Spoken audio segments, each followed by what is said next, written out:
So a commonly suggested tool for clothes making is a curved ruler, which wasn't something that I had in my possession when I first started making my own clothes.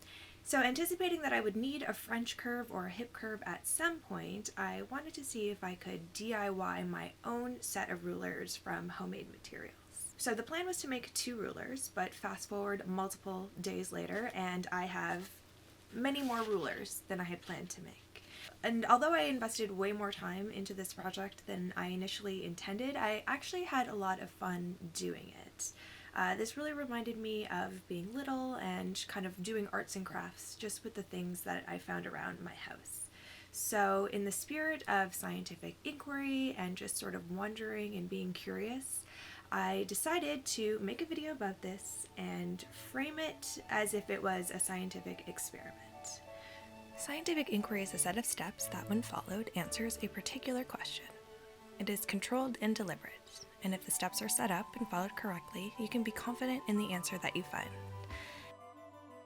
And scientific inquiry is not just important for answering that one particular question. Each answer contributes to a larger body of knowledge. And answers can be pieces of information that are crucial to understanding larger, bigger questions.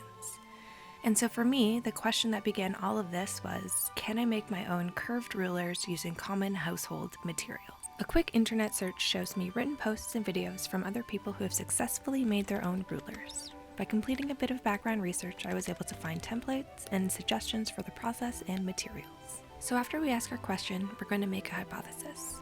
An hypothesis is a reasonable answer to our question and is often phrased like this: if I do this, then this will happen. For me, my curved ruler hypothesis is, if I use corrugated cardboard as the base of my ruler, then I will have a nice, sturdy shape for tracing. What I expect to see at the end of my experiment, or in other words, what I predict will happen is that I will make a sturdy ruler and I will be able to draw smooth curves. Now it's time to test out my hypothesis with an experiment. In my case, my experiment is constructing my rulers out of cardboard. I printed the French curve template on a piece of paper and cut it out with a pair of regular scissors. Using a piece of Scotch tape, I attached it to a piece of corrugated cardboard and cut around both pieces using a utility knife and my regular pair of scissors. Once the cardboard was cut to shape, I cut out the mirrored ruler image and attached it to the opposite side. I folded packing tape around the cardboard in an attempt to make a smooth edge. Upon finishing the experiment, it's time to examine the results. Looking at the overall shape, there are noticeable bumps in the packing tape. Testing the ruler by tracing around it yields a curve that isn't smooth. Unfortunately, the results don't match the prediction, and the hypothesis was not supported because a smooth curve was not drawn. A reasonable conclusion is that corrugated cardboard as a base material and packing tape do not make an effective ruler. So at this point, I'm going back to the hypothesis stage. It's okay to reevaluate at any stage of the process and not just when you reach the end. The steps of scientific inquiry are not linear. It's okay to loop around and go back if something isn't working. My revised hypothesis will now test different base materials. I will try thin cardboard, cardstock, and even canvas. Even though I'm changing up the materials and a bit of the method, I still expect to see the same results. I printed the ruler template directly on the cardstock as well as a regular sheet of paper for the other side. I cut out the cardstock piece and glued it to the mirrored side with regular white glue. To secure these paper layers together all the way to the edges, I covered a small scrap piece of paper in glue, slipped it between the two pieces, and then pulled it out. Then I pressed those pieces together. The next base material is this thin cereal box cardboard. I cut out both sides of the small French curve and glued each to the thin cardboard. Again, I slipped glue between the paper layers to make sure the edges stick. Once the glue had dried on both the thin cardboard and cardstock pieces, I cut them out. I glued the mirrored sides of the thin cardboard together just to create a thicker ruler. I used binder clips and paper clips to secure the cardboard together until the glue was dry completely. With the help of a window, I traced the large French curve template onto the canvas and then cut it out with my fabric scissors. I got a little craftsy with the canvas pieces. I made a starch solution for one piece and applied a thin layer of Mod Podge to the other, just to see which piece would be the stiffest. The simple act of dipping the piece of canvas in the starch solution reminded me so much of papier-mâché crafts from my childhood. I wondered if this could be a good way to create smooth edges on the corrugated cardboard rulers. For the paper mache, I tore newspaper into tiny strips, dipped them in my starch solution, wiped off the excess liquid, and then wrapped these pieces around the cardboard.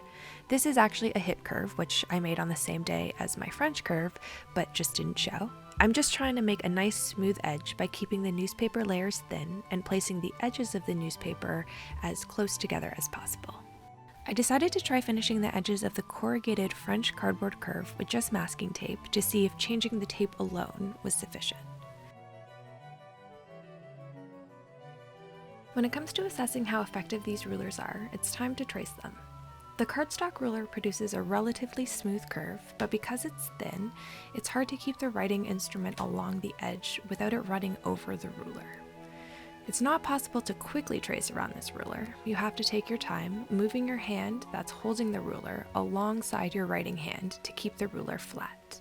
I measured the centimeter markings off camera using my measuring tape, and although it's tricky to measure around a curve, the markings looked pretty accurate. The thin cardboard ruler produces a smooth curve when traced. The weight of the cardboard makes it easier to hold this ruler down flat without having to move your hand. The thickness caused by gluing two pieces together creates a thicker edge, making it quicker to trace around too. The centimeter markings on the thin cardboard ruler are accurate when measured with a measuring tape. The canvas pieces with both the Mod Podge and starch have frayed edges from the cutting, and neither of the canvas bases stiffened up entirely, though the Mod Podge was stiffer in comparison. I did not attempt to add centimeter markings to these ones. The thicker corrugated cardboard pieces do not provide as smooth a line as the thin cardboard or cardstock curves. The bumpier edges, caused by the masking tape, make it difficult to trace a quick line. Removing the packing tape from the French curve damaged some of the template paper, but some of the centimeter markings are visible. The paper mache covered the ruler markings entirely, so it was not possible to measure their accuracy. Across all of the base materials, the tight interior curve is the least smooth edge. Ultimately, the thin cardboard pieces are most effective at drawing curves. The thin cardboard is easy to cut out, but it offers a thickness that makes it easy to trace too. The edges don't need to be finished, which saves a step and some materials as well. Upon determining that thin cardboard was the best DIY material, I decided to make one combination hip and French curve using thin cardboard. And here it is, ready for clips making. Inquiry?